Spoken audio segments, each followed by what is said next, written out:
เวลาอยู่สันที่นางธรณีอยู่นักหนำมาขำช่วยสู้เจ้านี้แม่มาผู้ค้าเย้าเฮียนนี้เขาก็บอกได้ว่า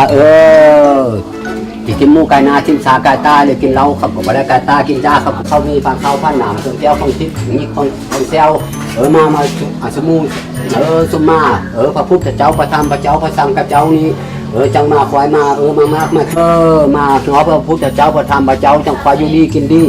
อย่าทวงอย่าตื้อเข้าทิมมุงไก่นาทิมสาไก่ตาเลยบ้างก็ดี